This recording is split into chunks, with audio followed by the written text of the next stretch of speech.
پیارے دوستوں، knowledge to grow کے اسلامک نالج سیگمنٹ میں حاضر خدمت ہیں، اور ابھی ہم بات کریں گے حضرت عزیر علیہ السلام کا 100 سال تک فوت رہنے کے بعد دوبارہ زندہ ہونا، اور بنی اسرائیل پر بخت نصر بادشاہ کا حملہ اور بیت المقدس پہ قبضہ۔ تحریر اس کی کچھ یوں ہے کہ اکثر مفسرین کے نزدیک یہ واقعہ حضرت عزیر علیہ السلام کا ہے، جو کہ بنی اسرائیل کے ایک نبی ہیں۔ واقعہ کی تفصیل یہ ہے کہ جب بنی اسرائیل کی بدعمالیاں بہت زیادہ بڑھ گئیں تو ان پر خدا کی طرف سے یہ عذاب آیا کہ بخت نصر بابلی، ایک کافر بادشاہ نے بہت بڑی فوج کے ساتھ بیت المقدس پر حملہ کیا اور شہر کے 1,00,000 باشندوں کو قتل کر دیا، اور 1,00,000 کو ملک بدر کر دیا، اور وہ شام میں ادھر ادھر بکھر گئے، اور اس کے بعد 1,00,000 لوگوں کو غلام بنا لیا۔ حضرت عزیر علیہ السلام بھی ان قید ہونے والے میں سے تھے۔ اس کے بعد اس کافر بادشاہ نے پورے شہر بیت المقدس کو توڑ پھوڑ کر مسمار کر دیا اور شہر کو بالکل ویران بنا دیا۔ اب سوال یہ پیدا ہوتا ہے کہ یہ بخت نصر کون تھا؟ تو یہ دراصل قوم عمالقہ کا ایک لڑکا تھا جو ان کے بت نصر کے پاس لاوارث پڑا تھا، بچہ جب تھا یہ، چونکہ اس کے باپ کا کسی کو معلوم نہیں تھا، تو لوگوں نے اس کا نام بخت نصر رکھ دیا، یعنی اس بت نصر کا بیٹا۔ پھر خدا کی شان دیکھیے کہ وقت گزرنے کے ساتھ ساتھ یہ لڑکا بڑا ہوا، اور بڑا ہو کر سلطنت بابل پر گورنر مقرر ہو گیا، اور پھر یہ خود دنیا کا بہت بڑا بادشاہ بن گیا۔ اچھا، اس کے بعد پھر واقعہ کی طرف واپس آتے ہیں، تو کچھ عرصہ بعد جب حضرت عزیر علیہ السلام کسی طرح بخت نصر کی قید سے رہا ہو گئے، تو وہ ایک دن اپنے گدھے پر سوار ہو کر اپنے شہر بیت المقدس میں داخل ہوئے۔ اپنے شہر کی ویرانی اور بربادی دیکھ کر ان کا دل بھر آیا اور آپ رونے لگے۔ چاروں طرف آپ پھرے، چکر لگایا، مگر کسی انسان کی شکل تک نہ دیکھی۔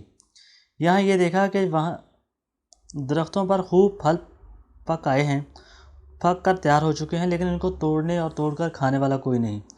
یہ منظر دیکھ کر نہایت ہی حسرت اور افسوس کے ساتھ بے اختیار آپ کی زبان سے یہ جملہ نکل آیا، انا یحیی، کہ اس شہر کی بربادی اور ویرانی کے بعد بھلا کس طرح اللہ تعالیٰ پھر اس کو دوبارہ آباد کرے گا۔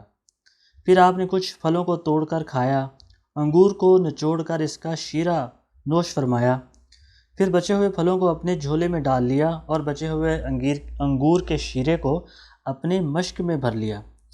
اپنے گدھے کو پھر ایک مضبوط رسی سے باندھ دیا، اور پھر آپ ایک درخت کے نیچے لیٹ کر سو گئے۔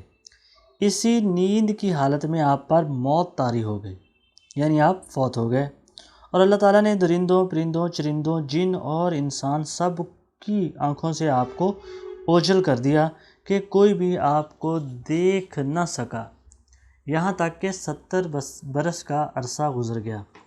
تو پھر اس کے بعد ملک فارس کے بادشاہوں میں سے ایک بادشاہ اپنے بہت بڑے لشکر کے ساتھ بیت المقدس کے اس ویرانے میں داخل ہوا، اور بہت سے لوگوں کو یہاں لا کر بسایا اور شہر کو از سر نو آباد کیا، اور بچے کچے بنی اسرائیل کے جو لوگ جو اطراف و جوانب میں بکھرے ہوئے تھے ان سب کو بھی بلا کر اس شہر میں دوبارہ آباد کر دیا، اور ان لوگوں نے نئی عمارتیں بنا کر اور قسم قسم کے باغات لگا کر اس شہر کو پہلے سے بھی زیادہ خوبصورت اور با رونق بنا دیا۔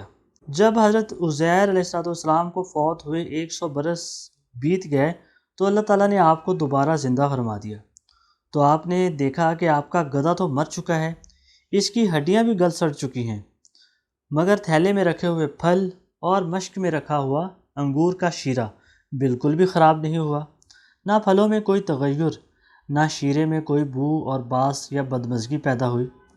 تو آپ نے یہ بھی دیکھا کہ اب بھی آپ کے سر اور داڑھی کے بال کالے ہیں، آپ کی عمر وہی 40 برس ہے۔ آپ حیران ہو کر سوچ و بچار میں پڑ گئے، تو آپ پر وحی اتری اور اللہ تعالیٰ نے آپ سے دریافت فرمایا کہ اے عزیر، آپ کتنے دن یہاں رہے؟ تو آپ نے خیال کر کے کہا کہ میں غالباً صبح کے وقت سویا تھا اور ابھی عصر کا وقت ہے۔ یہ جواب دیا کہ میں دن بھر یا دن بھر سے بھی کم سوتا رہا ہوں۔ تو اللہ تعالیٰ نے فرمایا کہ نہیں اے عزیر، تم پورے 100 برس یہاں ٹھہرے رہے، اب تم ہماری قدرت کا نظارہ کرنے کے لیے ذرا اپنے گدھے کو دیکھو کہ اس کی تو ہڈیاں بھی گل سڑ کر بکھر چکی ہیں، اور اپنے کھانے کی چیزوں میں دیکھو تو اس میں کوئی بھی خرابی اور کوئی بگاڑ نہیں پیدا ہوا۔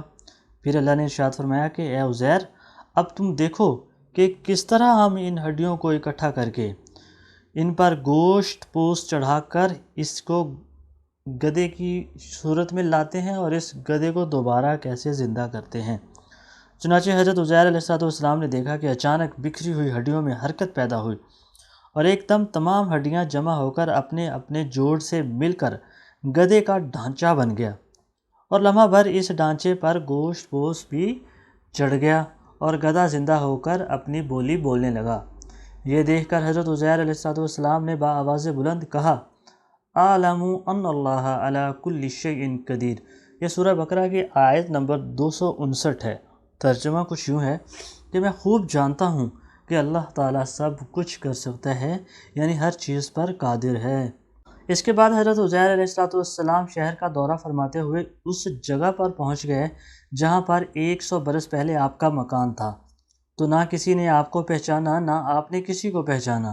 ہاں، البتہ یہ دیکھا کہ ایک بہت ہی بوڑھی اور اپاہج عورت مکان کے پاس بیٹھی ہوئی ہے، جس نے اپنے بچپن میں حضرت عزیر علیہ السلام کو دیکھا تھا۔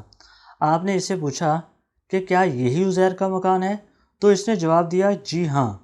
پھر بڑھیا نے کہا کہ عزیر کا کیا ذکر کرتے ہو؟ اس کو تو 100 برس ہو گئے کہ وہ بالکل ہی لاپتہ ہو چکے ہیں۔ یہ کہہ کر بڑھیا رونے لگی تو آپ نے فرمایا کہ اے بڑھیا، میں ہی عزیر ہوں۔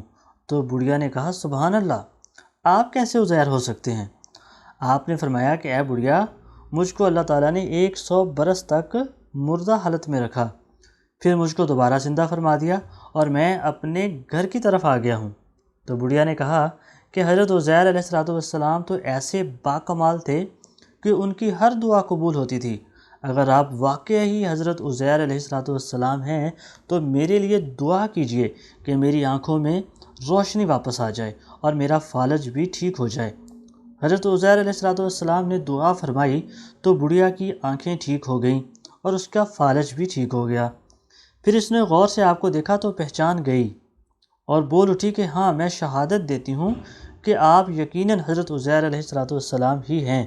پھر وہ بڑھیا آپ کو لے کر بنی اسرائیل کے محلے میں گئی۔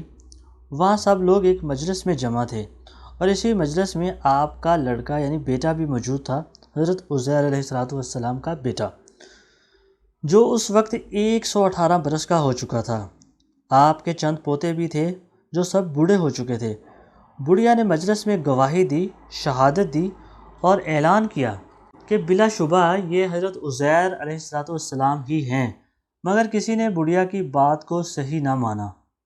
اتنے میں ان کے لڑکے نے کہا کہ میرے باپ کے دونوں کندھوں کے درمیان ایک کالے رنگ کا چاند کی شکل کا نشان ہے۔ چنانچہ آپ نے اپنا کرتا اتار کر دکھایا تو وہ نشان موجود تھا۔ پھر لوگوں نے کہا کہ ہم نے سنا ہے کہ حضرت عزیر علیہ السلام کو تو تورات زبانی آتی، اگر آپ عزیر ہیں تو زبانی تورات پڑھ کر سنائیے۔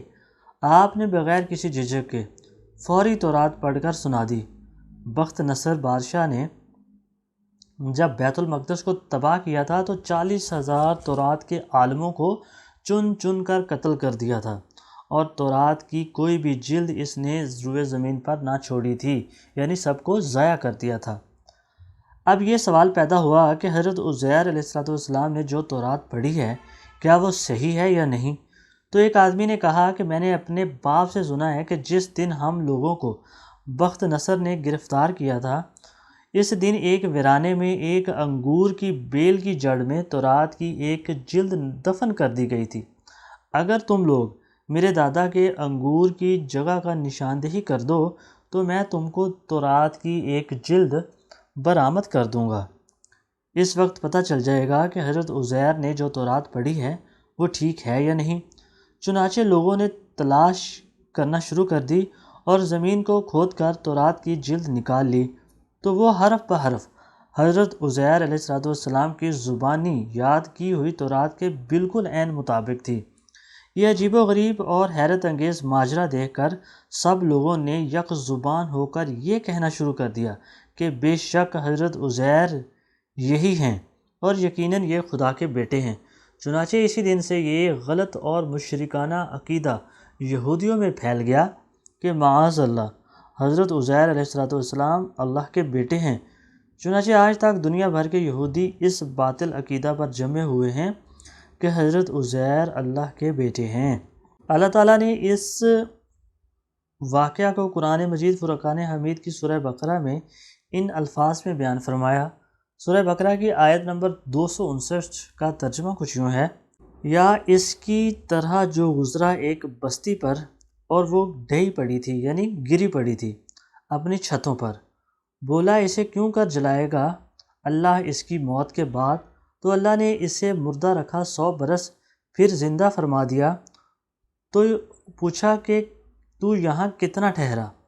عرض کی دن بھر ٹھہرا ہوں یا کچھ کم۔ فرمایا نہیں بلکہ تجھے 100 برس گزر گئے، اور اپنے کھانے اور پانی کو دیکھ کے اب تک بو نہ لایا، اور اپنے گدھے کو دیکھ کے جس کی ہڈیاں تک سلامت نہ رہی، اور یہ اس لیے کہ تجھے ہم لوگوں کے لیے نشانی بنائیں، اور ان ہڈیوں کو دیکھ کیوں کر ہم انہیں اٹھان دیتے ہیں، پھر انہیں گوشت پہنایا۔ جب یہ معاملہ اس پر ظاہر ہو گیا، بولا میں خوب جانتا ہوں کہ اللہ ہر چیز پر قادر ہے۔ واللہ تعالی ورسولہ اعلم۔